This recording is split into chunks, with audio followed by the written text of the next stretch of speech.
Alhamdulillah, вассалату вассаламу аля расулилlah. Ассаламу алейкум ва рахматуллахи ва баракатуху, мұсылман бауырлар. Осы көпшілік халық барлығымыз бір ауыздан білеміз. Аллах табарака ва таала Құран-ы Каримде көптеп зікір туралы, яғни таңнан қара кешке шейін Аллахты ұмытпау жайында көптеп айтқандығы бар. Тіпті кейбір ғалымдарымыз осы Аллахқа деген сол сезім мәселесін қозғай келе мына бір аятты бізге мысал қылады екен. Аузу биллахи минаш шайтанир раджим. Бисмиллахир рахманир рахим. Ва ман а'рада ан зикри фа инна лаху ма'ишатан данка ва нахшуруху яумал қиямати а'ма. Бұл Таха сүресіндегі аят, көпшілігіңіз оқып та жүргенсіздер. Аллах табарака ва таала былай деп айтады: "Ва ман а'рада ан зикри", кім менің зікірімнен теріс бұрылатын болса, фа инна лаху ма'ишатан данка, ол кісінің өмірі қиыншылықпенен, қысылуменен өтеді. Ва нахшуруху яумал қиямати а'ма, ал қиямет күні ол кісіні соқыр етіп жинаймыз дейді. Яғни Аллахтың зікірінен теріс бұрылу мәселесін аздап қозғап өткім келеді бауырлар. Аллахтың зікірі деген нәрсеге бір тоқталайықшы бірінші. Ең бірінші, әлбетте сөзбе-сөз аударғанда зикрун еске түсіру, естелік деген мағынаны береді. Ал бұл атақ бірінші орында әлбетте Құранға лайықты болса керек бауырлар. Алланың зікірі деп Құранда айтсақ та болады. Құрандағы әрбір аят, Аллахтың әрбір бұйрығы менен тыйымы, Аллахтың әрбір айтқан хикаялары, бұл барлығы біздің Раббымыздың зікірі болады. Бізді осы нәрселер тура жолға бастайды, жақсылыққа бастап жамандықтан қайтарады. Бұл бірінші орында Құран болса, екіншіден бұған мағыналай келейік бауырлар. Аллахты еске түсіру, немесе Аллахты еске түсіруден шетке бұрылу дейік. Аллахты еске түсіру деп бауырлар, бұл өмірдегі бүкіл әрбір сәтті айтсақ болса керек. Өйткені өздеріңіз білесіздер, Құран-ы Каримде Аллах Таала бізге айтады: мұсылман адамдардың өмірін түсіндіре бере, ей Мұхаммед, айт, менің өмірім де, өлімім де, бүкіл барлық тіршілігім де, құлшылығым да жалғыз Аллахқа деп білді. Яғни адамның бүкіл 24 сағаты Аллахқа арналу керек сияқты. Бүкіл 24 сағатын адам Аллах үшін өмір сүру керек сияқты болады. Ал осы кезде біз өзіміздің тақырыбымызға оралсақ, зікір мәселесіне оралсақ, Аллахты ұмытпау мәселесіне оралсақ екен деймін бауырлар. Қазіргі кезде көп мұсылмандарда сондай бір ауру пайда болды. Ол намаз оқығандығы ғана қалды сыртында. Тек қана намаз оқиды. Жұрттар келіңіз десе қызығып мүмкін ораза тұтады. Мешітке кірген кезінде бір жігіттер Құран ұстап отырғанын көріп, Құран сауаты болса аздап Құран оқиды. Бірақ оны да жанындағы адамдар істегені үшін ғана. Ал өзі жоқ, өзінен ондай нәрсе шықпайтын сияқты. Көп бауырларда, көп мұсылман әйел менен ер кісілерде осындай нәрсе қалыптасып бара жатыр бауырлар. Бұл мүмкін біздің жүрегіміздегі дүниеге деген жақындығымыз ба? Жоқ, Раббымыздан деген алыстығымыз ба? Жоқ, әлде діннен деген ұзақтығымыз бекен? Оны қалай деп түсінсеңіз де, бірақ бұл ақиқаттығы қалып кетті осы жүректе.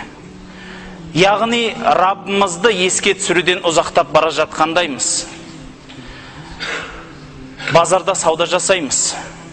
Ана ақшаның қызығына кіріп кеткен кезде соншалықты Құдайымызды ұмытып кетеміз, иә? Қазақша айтқанда Құдайымызды ұмытып кетеміз. О жерде өтірік, жалған сөзде кете береді, тауарым өтсе болды. Ана жерде жалған ант ішу, қасам ішу де кете береді. Бәрі бола береді, дүние үшін сияқты. Өзімнің тіршілігім деп, кейде параға да кетіп қаламыз.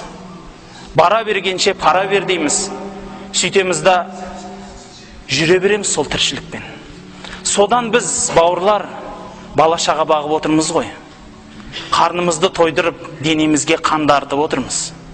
Бірақ сол жеген ішкен тағамымызға көңіл бөлмегеніміз бе?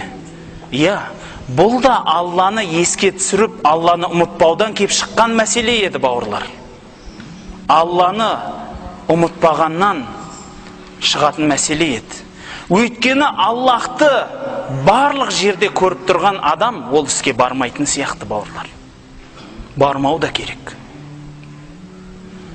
Біздің сәләф салихтарымыздың қайсы бірін асаңыздар да осы үлкен мәселені қозғап кетеді. Мысалы, бәріңізге әйгілі Абу Бакр радиаллаху анху. Күндердің күні о кісіге қызметшісі қайдан болса да бір жерден деп тапқан әйтеуір тағамын алып кеп ұсынғанда, сол тағамды жеп қарны ашқаннан бірінші лұқма, яғни бір асам тағамды аузына алып жұта бастағаннан сұрайды. Бұл қайдан келді десе, кезінде мен жұрттарға пал ашып, тәуіптік жасайтын едім, содан тапқаным десе, анау кісі тамағынан шығарып, үлгер алмай қалады, ішке кетеді тамақ. Содан бейшара қиналғаннан қолын тығады, бірақ қарны аш адамның ішінен не шықсын, қаяқтан ғана құссын ол адам. Әлгі адам жанына барып, қызметшісі су береді, көптеп су береді. Содан кейін зорға қиналып, сол бір жұтым тамақты шығарғанша су іше береді, ақыры шығарады. Шығарғаннан кейін қызметшісі басын шайқап айтады: ой азамат-ай, өлетін болдың ғой деп. Енді соншалықты ол бір жұтым тамақ қой, енді жай ғана бір жұтым кетіп қалды енді. Десе, мен пайғамбарымыздан естігенмін. Бір арам ет адамның денесіне түссе, содан ет пайда болса, сол дозаққа лайықты деп. Ол қанша жәннатқа болса да баратын жері. Бірақ дозаққа кіріп соның ақысын жемей, жазасын алмай, ол кісі басқа үкімге кетпейді. Бауырлар, сөйлеген сөзімізді қарайықшы. Иә, тіпті кейбір имам адамдардан әкең шешең деген сөзді естіп қаламыз. Иә, басқа адам емес, кәдімгі имам, үстінде ақ шапаны бар, ақ сәлдесі бар кісі сөйлеген кезде көшенің тастанды сөзімен сөйлейді. Мәдениет деген жоқ, танитынға танымайтынға сен, арасында шешең деген сөз. Иә, оған бүкіл онда мешіттің имамдары кінәлі демеңіз, жоқ. Оған сізбенен біз кінәліміз. Сол имекеңнің сөйтіп жүргеніне біз үндемегеніміз сол. Тағы біреулер келіп жамандайды: имамдар ондай, имамдар мұндай. Болыңызшы имам көрейік. Біздің оңтүстікте 900 мешіт бар, Қазақстанның жартысы. Жұртқа айтамыз, бізде оңтүстікте кадр жетіспей жатыр десек, жұрт басын шайқайды басқа облыстарда. Енді сендерде имам жоқ болса, суда балық жоқ шығар деп. Иә, бізде салауатты имамдар жоқ. Кейбір ауылдарда қария кісілер отыр. Кезінде пожарный болған, ауыл басқармасы болған, милиция болған. Сол құлқуаланы газеттен жаттап алып, әйтеуір сол кісі отыр. Күлесіз. Негізі біз о кісінің тілеуін тілеп отырмыз. Сол кісі өліп қалса, ертең мешітке үлкен қара құлып түсіп қалады деп. Сол кісі өлмесе екен деп тілеуін тілеп отырмыз, білесіз ба? Ал мына жақта жастар жүр алшысынан басып. Сырттан сөйлеген сөз оңай ғой. Қазақта сөз бар: сиыры жоғалмағанның бәрі ақылды дейді. Өзі имам бола алмайды. Тағы имамдар ондай, имамдар мұндай деп тілі 2 метр болады. Бауырлар, біздің дініміз христиан емес. Христиандарда ол поптар бір бөлек өмір сүреді, дін адамдары. Діншіл емес адамдар бір бөлек өмір сүреді. Бізде ондай емес. Бізде мына бір сапта қазір бір имам келіп үйіса, мына алдағы адамға, ол кісі де сіздермен қатар сапқа тұрады, ол кісі айта алмайды, мен пәлен жердің имамымын деп. Ол да бір сапта бір қатарда тұрады. Нені білдіреді ол? Яғни Алланың алдында, біздің шариғатымызда, ислам шариғатында, мынау имам екен, оған бөлек ереже бар. Мынау имам емес екен, оған бөлек ереже бар деген сөз жоқ. Бауырлар, барлығымыз Аллахты ұмытпауымыз керек. Аллахты ұмытпау деген сөзден шыққан мәселе еді. Аллахты біз жұмыста жүреміз, мал табамыз. Ақшаны көргенде Аллахты ұмытамыз. Астағфируллах, қандай нәрсе? Ал негізі керісінше болған уақиғалар бар еді. Исраилат хабарларында айтады. Зүлейха Юсупқа ғашық болды дейді. Ғашық болғаны сонша бәрін ұмытатын еді. Бірақ Алла Құдай маңдайына жазып, соған жар етіп қосты. Жар етіп қосқасын, Аллахты танығаннан кейін, Аллахтың зікіріне берілгені сонша дейді. Бұрын таңнан қара кешке шейін Жүсіптің бетіне қарап отыратын Зүлейха намазда тұрып, сәждеден көз алмай қалды. Жүсіп шақырса, қазір барам деп таңда айтқан сөзін кешке бірақ есіне түсіреді. Кешке айтқан сөзін ертеңіне таңда бірақ еске түсіріп жүрді дейді. Неге? Өйткені Аллахқа деген махаббат бөлек болды ол кісіде. Барлық адамда осындай. Барлық адамда осындай. Бір кісілер туралы айтады. Біреудің қызы бар екен, Хасан Басридің заманда. Алла деп алады екен де жылайды екен дейді. Содан көзі ауырлап көрмеуге айналды. Содан енді ата-анасы жан-жақтың дәрігерін бітірген соң Хасан аль-Басриға келіп айтты: сіз ғой енді үлкен имамсыз, ұлағатты ғалым адамсыз, бір ауыз сөзіңізбенен кішкентай насихат айтсаңыз жүріңіз деп алып барыпты. Ана қыз баланың жанына барып, айналайын балапан, соншалықты егілетіндей не болды саған десе, егер мына көзім Аллахты көрмесе, бұл көздің маған керегі жоқ. Ал егер Аллахты көрсе, онда осындай көздің тағы 100 садақа болмай ма маған десе депті. Жылай берем дейді. Не дейді имам? Үндемей басын салбыратып шығып кетіпті дейді. Тағы бір уақиғаларды айтады.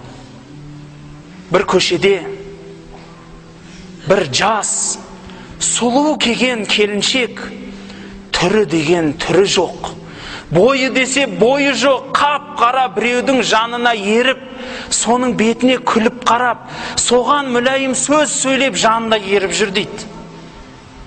Шыдай алмаған 3-4 адам барып тоқтатып, бір сауал қойсам болама, жүрегімді тесіп баратыр депті, айтыңыз десе, мынау сізге кім болады депті. Алла қосқан менің қосағым депті. Әй, соншалықты бұған күліп қарайтындай, соншалықты ғашықсыз ба, сонда көзіңіз көрмей ма? Мына кісінің бойын қарасай, мына кісінің түрін қарасай десе, қарасаңызшы сізде. Аллах бәлки осыған мендей сұлуды нәсіп еткен шығар, соған шүкір етті. Аллах маған осындай кісіні нәсіп еткен шығар, мен соған сабыр еттім. Ал шүкір етуші де, сабыр етуші де жәннатта емес ба? Аллах маған да, оған да жәннат берсе, маған одан артық сыйлықтың қажеті жоқ депті. Бауырлар, қандай қиыншылықта өмір сүрсе де адамдар Аллахтың зікірін ұмытпайды. Пайғамбарымызды қараңыз, ең ұлы мысал болса керек. Таифтан қайтып келе жатыр. Жанында Зәйд деген інісі ма, асыранды ұлы дейміз ба, жанына ерген сахаба бар. Екеуі де қанға бөленген, бүкіл халық тасборан қып қуып шыққан. Түсінесіздер ме? Пайғамбарымыздың аяқ киімін қанға толтыру деген қандай үлкен нәрсе екен. Қазіргі кезде бір адамды әшейін осы мешіттегі екі адам бір-бірінің иықтас отырсыздар қазір. Мынау мазхаб ұстайды, мынау мазхаб ұстамайды, мынау анадай, мынау мынадай десеше, қолыңызға қару берсе атарманға барасыз қазір. Рас па? Соншалықты бөліндік қой біз. Бірақ бір Аллахқа бас иеміз. Бір құбылаға қарап отырамыз. Бірақ сол пайғамбарымыз саллаллаху алейхи ва саллям аяғын қанға толтырған адамдар, Аллахты танымайтын адамдар, түсінесіздер ма? Соларға мейірімдік жасады. Соларға мейірімдік жасады. Мейірімдік жасағаны қандай деңіз? Жәбірейіл келді дейді алдына, мәләкүл жабалмен, тау періштелермен. Ей Мұхаммед, саған олар тас лақтырды. Біз оларға тау басамыз үстінен қазір. Сенің қолыңда осы Таифтың тағдыры. Айт деді. Осылай емес па тарихта? Не деді пайғамбарымыз саллаллаху алейхи ва саллям? Ата-анам ол кісінің жолында құрбан болсын. Не деген мейірімділік деңіз? Раббым, оларды кешір. Оларды кешір. Ол сені танымайды ғой деді. Менің пайғамбар екенімді білмейді ғой деді. Бәлки қайырлы дұға етті. Құранда айтады, кәфір адамдарға солармен талассаңдар жылы сөзді болыңдар дейді. Талассаңдар хайыр, жақсы сөзді болыңдар дейді. Хайыр деген сөздің ішіне бәрі кіреді. Жұмсақ сөзде кіреді. Себебі Мұса алейхиссаламға Фирауынның алдына баратқанда, Фираун кім ол ондай? Залым патша, өзін Құдай деген адам. Соның өзіне не деп айтады? Алдына барда жұмсақ сөйле, бәлки мені таныр дейді. Жұмсақ сөйле дейді. Кәпір адамға, өзін Құдаймын деген адамға жұмсақ сөйле деді. Құран-ы Кәрімде бірнеше жерде жақсы сөз туралы айтты. Сол жақсы сөздің мизаны, таразысы бірінші орында жұмсақ болу керек. Екінші орында Аллахтың сөзінен болған хайыр сөз болу керек. Үшінші орында ол түсінетін дәрежеде болу керек деп түсіндіреді ғалымдарымыз. Түсінбейтін сөзді екінші адамға айтпа дейді. Қазір кейбір бауырларымыз баратта, ақидадағы айдалада ауыр мәселе сол сұрақты ше, мен деген университет бітірген жігітке қойсаңыз басын қаситын сауалды көшеде базардағы екі адам, кешіріңіздер сауатсыз десем. Сол бірақ екі сауатсыз, себебі екеуі медресе көрмеген, діни мектеп көрмеген. Сол үшін сауатсыз деп отырмын. Екі сауатсыз сол ақиданың мәселесін таласады. Түсінесіздер ма? Діннің апаты қайда баратқанын.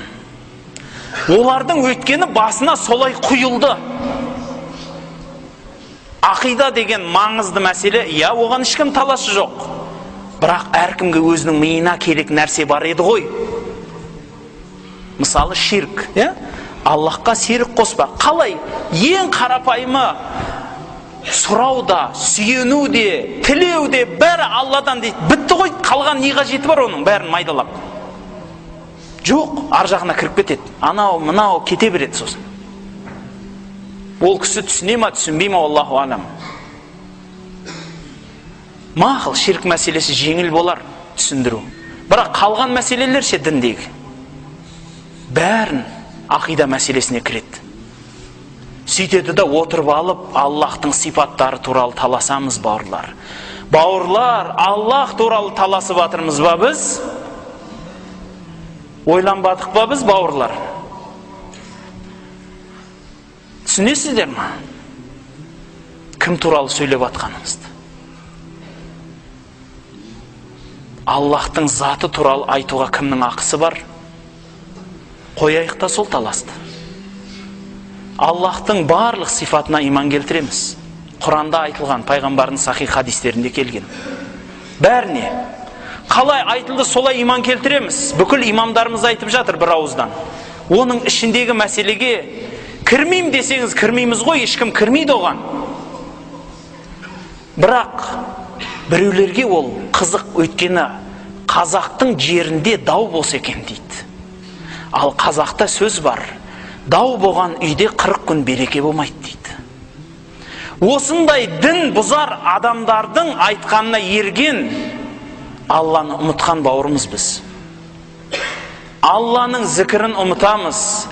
Сөйтемізді бір нәрсені таласамыз, оған өзіміздің біліміміз жете ма, жетпей ма? Халайық. Өзіміздің тақырыпқа жеке оралайықшы. Сіз таңнан тұрғаннан Аллахты еске түсіріп тұрасыз ба? Кешке жатарда ше, ашуланғанда ше, ойнағанда ше, күлген кезде ше, Аллахты еске түсіресіз ба? Ұмытпайсыз ба Құдайыңызды? Жоқ. Намаз бар көп адамда. Құр намаз бар. Шүкір Аллаға, әлхамдулилла, Аллах қабыл етсін. Аллах қабыл етсін намаздарыңызды. Бірақ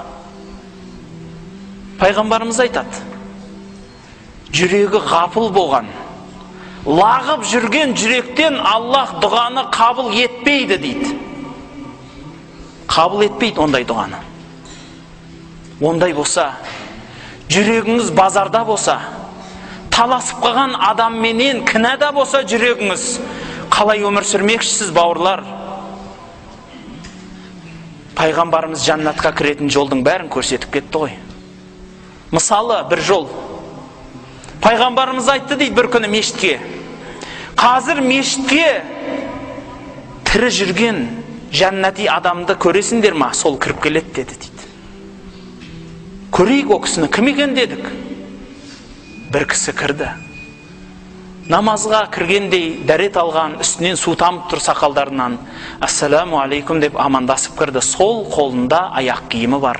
Оң қол емес, байқадыңыз ба қандай әдеп? Сол қолында аяқ киімі бар. Кіріп келіп, үндемей қатарға отырды. Екінші күні де дәл солай болды. Тірі жүрген жаннати адамды көргілерің келсе, қазір мешітке кіреді деді.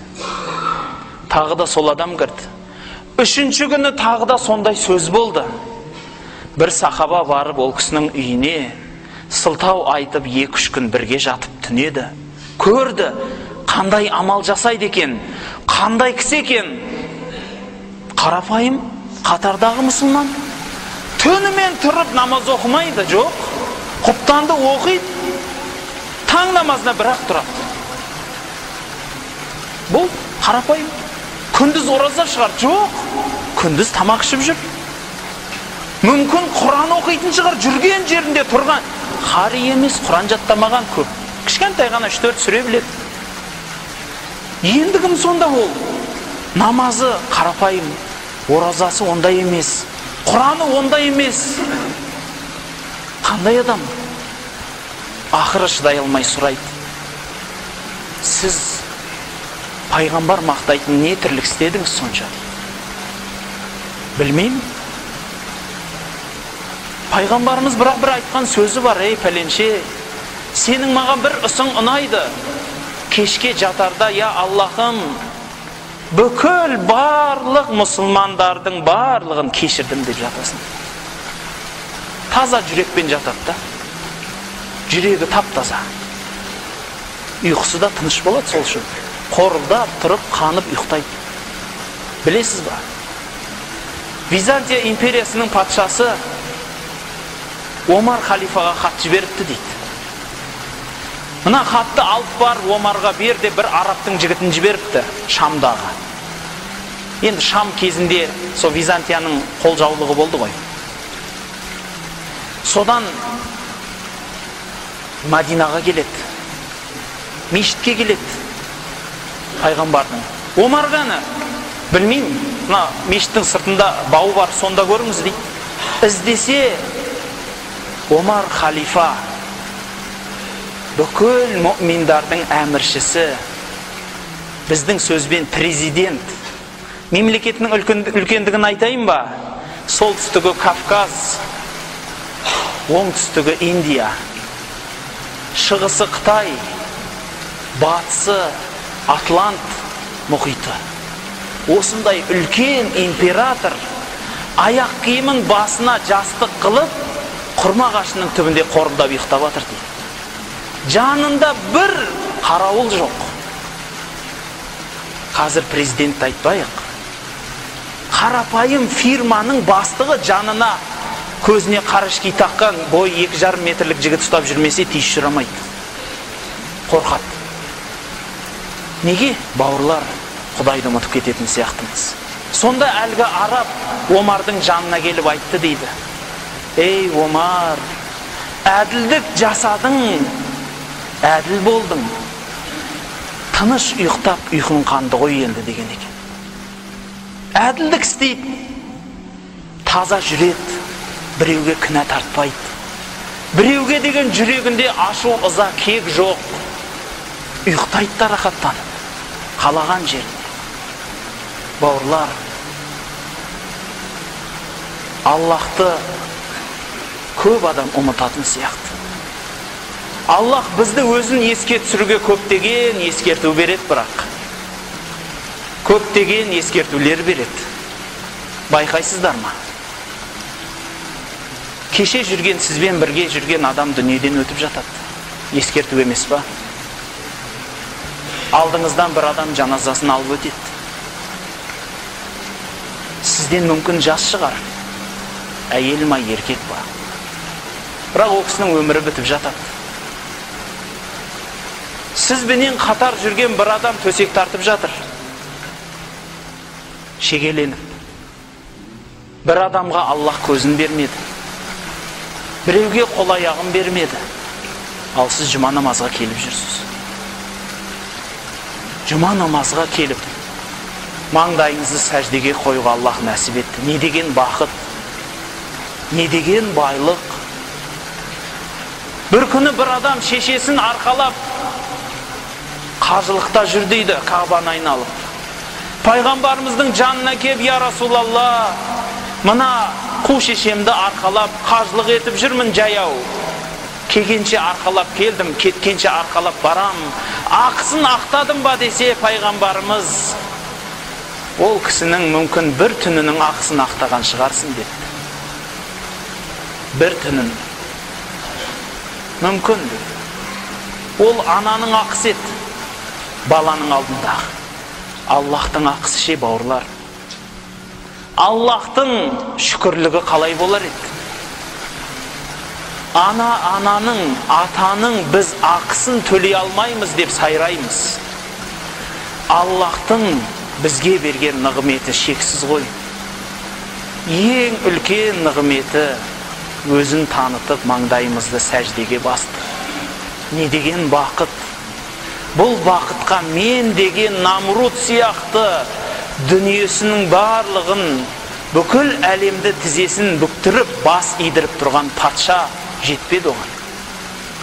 Мен деген Қарун бай, кілті, байлығының кілті 4 есекке жүк болған.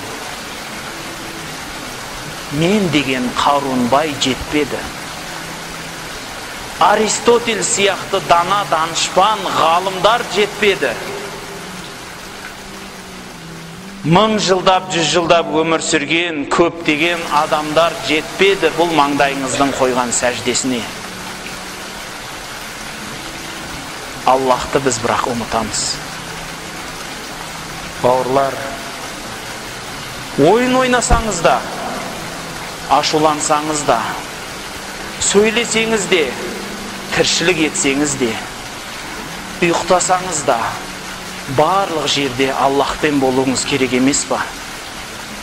Барлық жерде Аллахты еске түсіру керек емес па? Ал ондай болса, аузыңызды жаман сөзден тыйып, құлағыңызды жаман сөздерден, жаман нәрселерден тыюыңыз, көзіңізді жаман нәрселерден тыюыңыз міндет емес па, бауыр? Қазір жаз келді.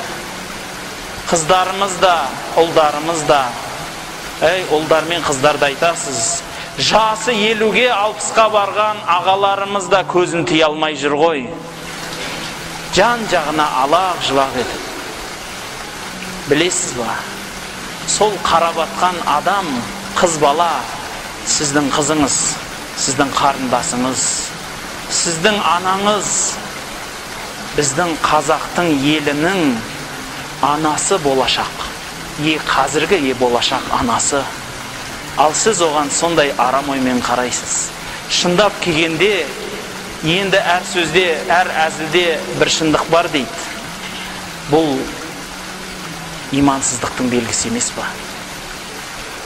Имансыздықтың ісі емес па, бауырлар? Аллахты ұмыту емес па? Кезінде